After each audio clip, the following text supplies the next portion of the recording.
Gold trusted gold buyers మీరు తాకట్టు పెట్టిన బంగారాన్ని విడిపించి ఈ రోజు ఉన్న మార్కెట్ ధరకు కొనబడను. నమస్కారం, వెల్కమ్ టు ఐ డ్రీమ్. ధర్మ మార్గం విత్ విజిత కార్యక్రమానికి స్వాగతం.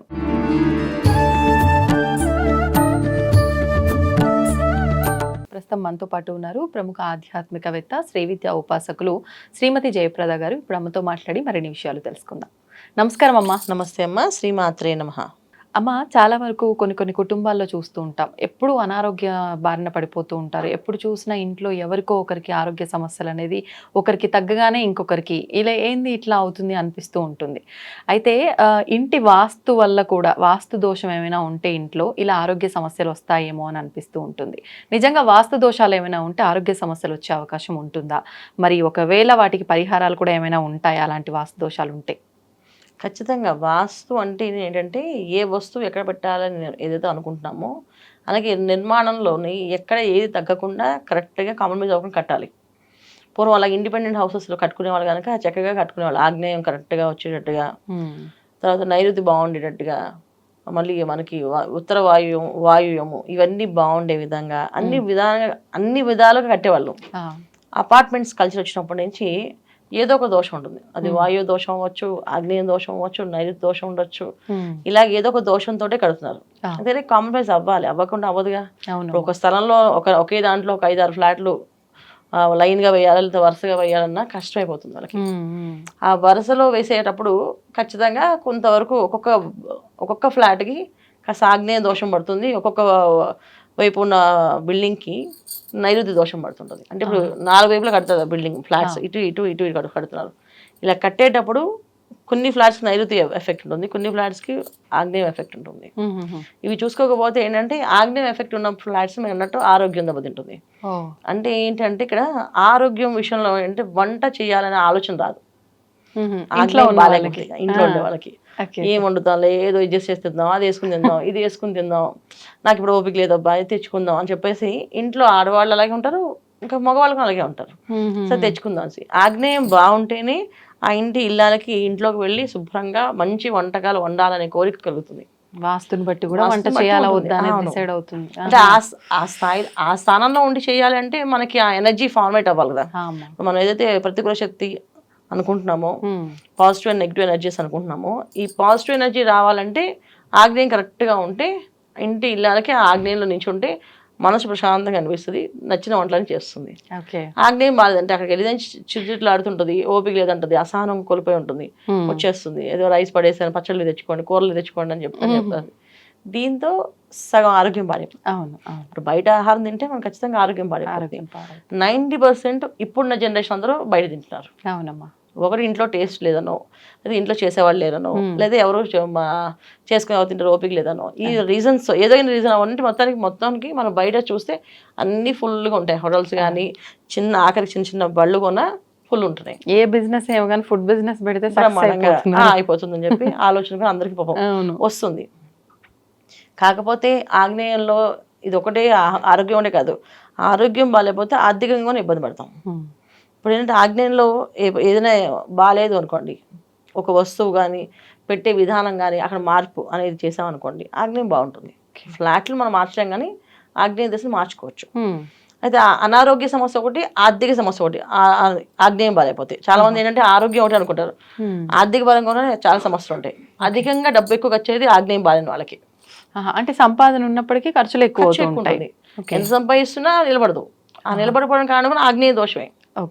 సో కానీ చాలా మంది ఏంటంటే ఆ వంటింట్లో ఏముంటుంది దోషం, వంటిల్లు బాగానే కట్టారు, కిచెన్ బాగానే ఉంది, ప్లాట్ఫామ్ బాగానే ఉంది, అవి బాగానే ఉంది అనుకుంటారు. కానీ చాలా వరకు దోషాలు అక్కడే ఎక్కువగా 90% ఇప్పుడు దాకా మనం చూసిన అన్ని అపార్ట్మెంట్లో నైరుతి ఆగ్నేయం ఈ రెండు ఇబ్బంది ఉంది. నైరుతి వైపు ఎందుకు ప్రాబ్లం ఉందంటే నైరుతి బెడ్రూమ్లో వాష్రూమ్స్ ఆగ్నేయం ప్లేస్లో పెట్టేస్తుంటారు.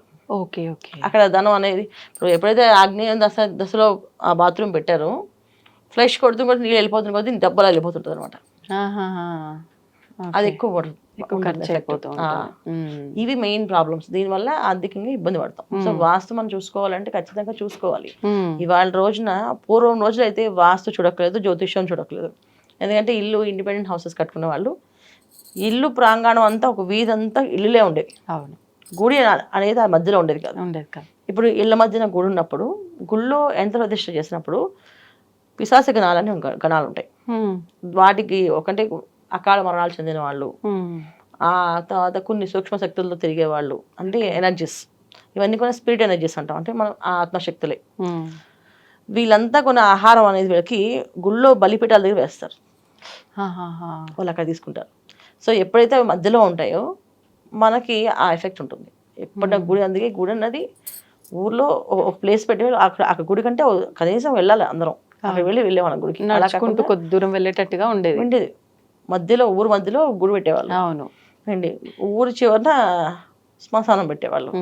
ఇవాళ శ్మశానానికి వీళ్ళకి గుళ్ళకి ఏమీ సంబంధం లేకుండా అపార్ట్మెంట్స్ కట్టేస్తున్నారు.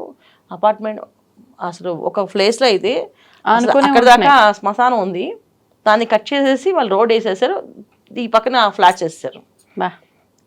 అదొక 20 ఏళ్ళ కింద చూస్తే అదంతా శ్మశానే, దారి లేదు అసలు.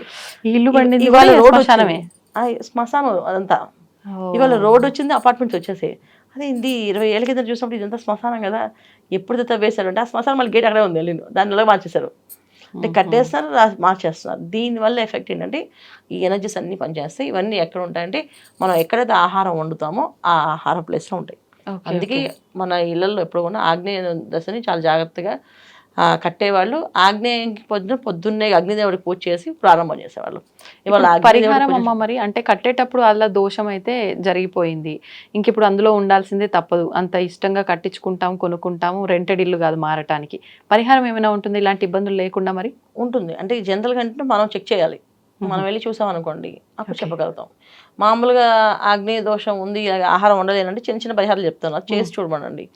సో అది దానివల్ల మీకు ఏమైనా ఉపయోగపడితే 100% సెట్ అయినట్టే. లేదు అంటే వ్యక్తిగతంగా చూపించుకొని వాస్తు రెమెడీ. వాస్తు చూడకుండా మనం ఇవాళ రోజున చెప్పేస్తే పాపం వర్కౌట్ అవ్వట్లేదు. అవును అది. సో మెయిన్ ఏంటంటే ఆగ్నేయ దశలో ఏదైనా దోషం ఉంది అంటే దక్షిణం గోడకి ఒక రెడ్ కలర్ బల్బు పెట్టమనండి. బల్బు రెడ్ కలర్ బల్బు పెట్టండి. ఆ బల్బు ఎప్పుడు 24 hours వెలగాలి, అది ఆపకూడదు. అంటే ఎల్ఈడి బల్బ్స్ ఉంటాయి చిన్నవి, పెద్ద లైటింగ్ ఉంటుంది, చిన్నగా వస్తుంది లైట్. ఆ రెడ్ లైట్ దక్షిణం గోడకు పెడితే వాళ్ళ ఆగ్నేయంలో ఏదైనా దోషం ఉంటే ఆ దోషం కాస్త నివృత్తి అవుతుంది.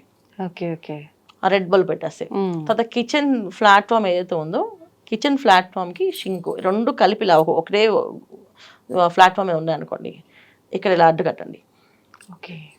చాలా వరకు పూర్వం కాలంలో సింక్కి సపరేట్గా కట్టేవాళ్ళు, ఇప్పుడు కట్టట్లేదు. స్టైల్గా ఓపెన్ కిచెన్లా పెట్టేసి ఆ కిచెన్ ఓపెన్గా వాష్. ఇప్పుడు ఏదైతే అంటే నీరు నిప్పు ఒకే చోట ఉండకూడదు, సో దానికి అడ్డు ఉండాలి. సో నీరు నిప్పు ఒకే చోట ఉంటే దాంట్లో ఉన్న ఎనర్జీ రాదు మనకి. ఎనర్జీ ఎప్పుడైతే రాదో డబ్బు సంపాదన కానీ లేదా ఆ ఇంట్లో ఉండే ఆడవాళ్ళకి కానీ ఎనర్జీ ఉండదు, చెయ్యాలనే ఆసక్తి కానీ మాట్లాడాలని కానీ ఓపిక కానీ ఏమీ ఉండదు. వాళ్ళు నాకు ఇంట్రెస్ట్ లేదు అని చెప్పి మాట్లాడుతుంటారు. సో ఎప్పుడైతే మనం డివైడ్ చేసామో అప్పుడు అగ్నితత్వం ఉన్న ఎనర్జీ బయటకు వస్తుంది, వాటర్లో ఉన్న ఎనర్జీ వాటర్ బయటకు వస్తుంది. ఈ రెండు కలిపితే మాత్రం రాదు, ఏ ఎనర్జీ రాదు. అందుకని ఏంటంటే ఒకే ఫ్లాట్ మీద ఉన్నాయి అనుకోండి, సో మధ్యలో ఒకటి అడ్డుగా చిన్న వాల్ కానీ ఇవాళ రోజున అన్ని దొరుకుతున్నాయి కదా మనకి, సో ఏదైనా అడ్డు పెట్టేస్తారు ఒక చిన్న వాల్ లాగా పెడితే అప్పుడు దాంట్లో ఆగ్నేయ దోషం ఏమైనా ఉంటే పోతుంది, బ్రహ్మాండంగా వెళ్ళు చేసుకోవచ్చు. కానీ అపార్ట్మెంట్లోనే ఏదైనా ల్యాండ్ మనకు కట్టేటప్పుడే బిల్డర్ దగ్గర ఈ ఆగ్నేయం వైపు కొంతమంది బాల్కనీ పెంచడం, ఆగ్నేయం పెరగడం అది జరుగుతుంటుంది. అవి మనం కట్ చేయాలి, చూసి వెళ్ళి చెక్ చేసి చూసి దాని పరిహారం అనేది చేయాలి తప్ప మనం ఓన్గా చేయాలి చెప్తే అర్థం అవుతుంది వాళ్ళకి. అది చాలా ఎలివేషన్ కోసం వాల్స్ పెంచుతారు.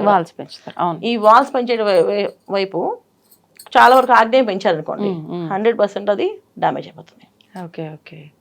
కాబట్టి ఇవన్నీ చూసుకొని చేయాలి, ఎవరికి వారు ఇష్టంగా చేసుకోవడానికి కూడా లేదు, అసలు ఉండదు. చాలా వరకు ఏంటంటే దక్షిణం వైపు అంటే బాల్కనీస్ మామూలుగా జనరల్గా దక్షిణం వైపుగా అలా పెంచుతూ ఉంటారు, ఎలివేషన్స్ ఇచ్చేస్తుంటారు. ఎందుకంటే కొంచెం వాష్ ఏరియా పెద్దగా ఉండడం, అనేది సిట్అవుట్ కొంచెం పెద్దగా ఉండడానికి ఈ వంటిలు తగ్గించడము ఇవి చేస్తుంటారు. ఇలా వంటిలు తగ్గించినా వాష్ ఏరియా పెంచినా ఏది చేసినా ఇది ఆగ్నేయం పోయినట్టే. సో ఆగ్నేయానికి ఇంత విడతని ఉంటుంది, ఆ విడత కంపల్సరీ ఉండాలి. అట్లా చూస్తే ఇప్పుడు ఈ సిటీల్లో కట్టేవి ఏవి కరెక్ట్ గా లేనట్టేనేమో అమ్మ. మరి ప్లేస్ బట్టి కుదించేసి కట్టేస్తున్నారు, కడుతున్నారు. అదొక మెయిన్ ప్రాబ్లం అది. తర్వాత ఓపెన్ కిచెన్ కడుతున్నారు, ఆ ఓపెన్ కిచెన్ కూడా దాన్ని కట్ చేయొచ్చు. మన ఆగ్నేయం ఎంత వచ్చిందో తీసుకుని హాల్కి ఎంత వరకు తీసుకోవాలన్నమాట. బ్రహ్మస్థానాన్ని సపరేట్ గా ఉంచాలి. బ్రహ్మస్థానం అంటే నాభిస్థానం ఏదైతే మనం విశాలంగా ఉండాలనుకుంటామో అలా హాల్ నీట్గా ఉండాలి వీళ్ళకి. ఇప్పుడు కిచెన్ కలిపేసామంటే ఇప్పుడు పూర్వం మందికి గుమ్మాలు వేసి కట్టుకునే వాళ్ళకి, ప్రతి ఒక్క గదికి గుమ్మం ఉండేది. అంటే దేని దాన్ని కట్ చేసి ఈ మధ్య భాగాన్ని మాత్రం విశాలంగా ఉంచేవాళ్ళు. అప్పుడు దాని ఒంట్లో ఎనర్జీ ఏదైతే ఉందో పాజిటివ్ ఎనర్జీ బయటకు వచ్చేది. అన్ని దశలు ఎలా ఉన్నా ఈ బ్రహ్మస్థానం బాగుండేది కనుక ఈ బ్రహ్మస్థానం అన్ని సరి చేసేది. ఇవాళ అన్ని లేవు కనుక మనం అన్ని చెక్ చేసుకోవాల్సింది. అట్లా ఇవన్నీ చూసుకోవాలి. ధన్యవాదాలమ్మా. నమస్తే అమ్మా. శ్రీమాత్రే నమః. తవ్వండి, తవ్వుతూనే శివలింగం సరే దాన్ని అట్లా కప్పేసేయండి, చూపించదండి. Krishna is there. మూర్తి పూజ కాదు, సాక్షాత్ బ్రజేంద్ర నందన భగవాన్ ఉన్నారు మూర్తిలో. ఏమీ ఆశించకుండా ఆరాధించే వాళ్ళు కూడా ఉన్నారా ప్రభుజీ? నిజమైన భక్తి అంటే